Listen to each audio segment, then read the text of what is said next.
Assalamualaikum warahmatullahi wabarakatuh.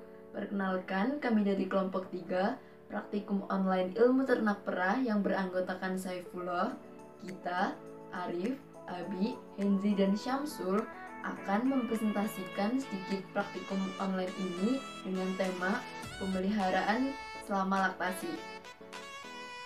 Tata laksana pemeliharaan selama laktasi pada sapi perah antara lain pemberian pakan dan minum, pemerahan dan laktasi, kesehatan dan pencegahan penyakit, serta perkandangan. Dengan memaksimalkan tata laksana ini akan menghasilkan produksi susu yang tinggi dan sesuai standar.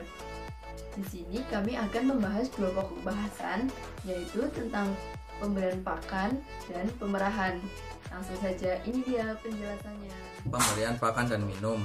Pakan hijauan diberikan 2-3 kali sehari, yaitu pagi, siang, sesudah pemerahan. Pakan hijauan diberikan sebanyak kurang lebih 10% dari berat badan.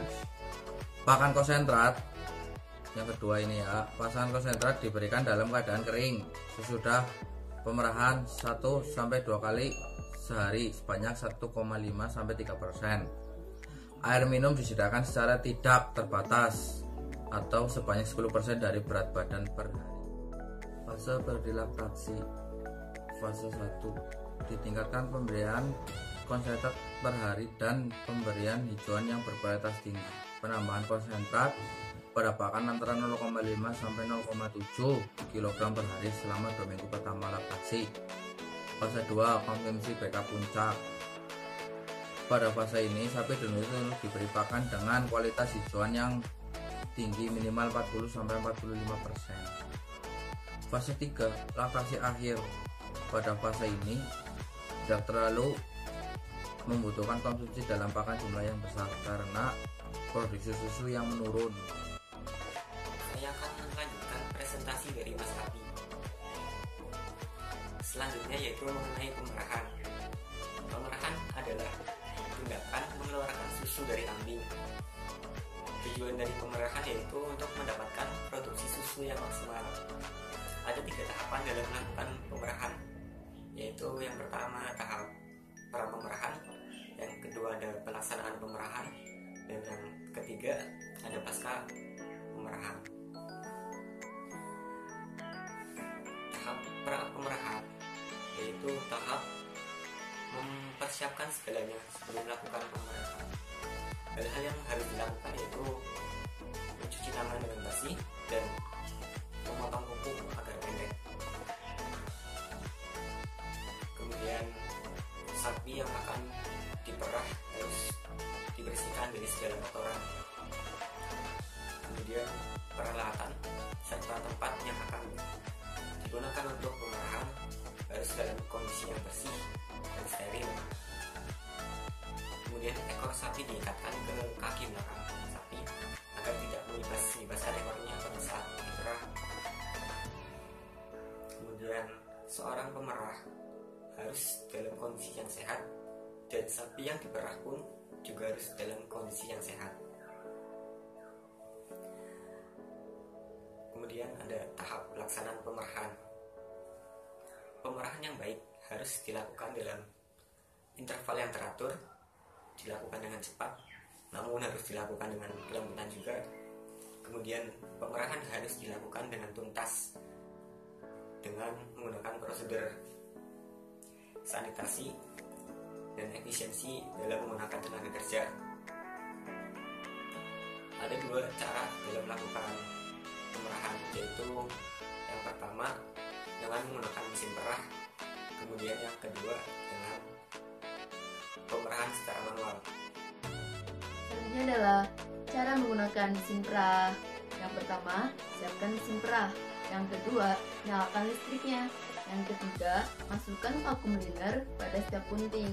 Yang keempat, ketika pemerahan sedang berjalan, lakukanlah pencatatan atau recording pada setiap tabung untuk setiap sapi. Yang kelima, setelah alat selesai digunakan, jangan lupa untuk dibersihkan. Selanjutnya, alat yang digunakan dalam pemerahan. Yang pertama ada ember susu, yang kedua penyaring susu, yang ketiga milk can, yang keempat mesin perah.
dikendorkan lagi sambil membantu kambing sedikit gerak ke atas.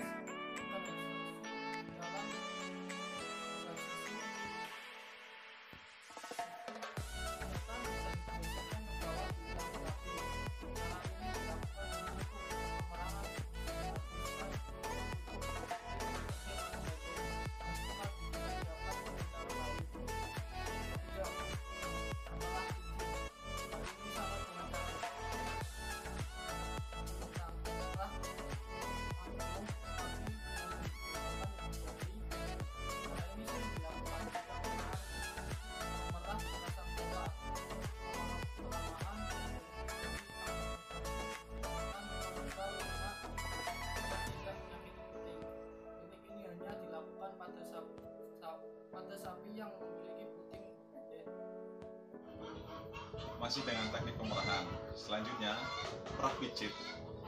Cara ini sama dengan cara penuh tangan, tetapi dengan membengkokkan ibu jari. Cara ini sering dilakukan jika pemerah merasa lelah. Teknik ini hanya dilakukan pada sapi yang memiliki puting yang pendek.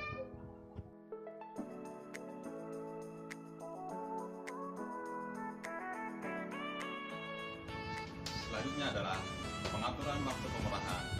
Poin pertama, musim. Sapi yang melahirkan pada musim dingin atau musim gugur itu produktivitasnya lebih tinggi dibandingkan sapi yang melahirkan pada musim panas. Pada cuaca panas, produksi susu cenderung menurun. Itu hubungannya dengan ketersediaan pakan hijauan. Poin yang kedua, frekuensi pemerahan.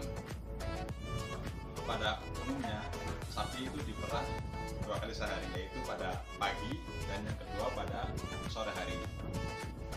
Adapun sapi yang diperah lebih dari 2 kali itu adalah sapi yang produktivitasnya tinggi. Jadi, kesimpulannya adalah yang pertama, periode awal masa laktasi atau trimester pertama atau sering disebut dengan 100 hari pertama masa laktasi, sapi dalam periode kritis, jadi membutuhkan nutrisi yang cukup tinggi, apalagi untuk sapi yang bereproduksi tinggi. Yang kedua, pemerahan harus dilakukan sesuai prosedur agar sapi menghasilkan produksi yang tinggi dan sapi merasa nyaman. Yang ketiga, pakan berkaitan erat dengan pemerahan atau produksi susu, karena pakan yang baik akan menghasilkan produksi susu yang tinggi. Jadi, segitu saja penjelasan dari kami. Terima kasih. Assalamualaikum warahmatullahi wabarakatuh.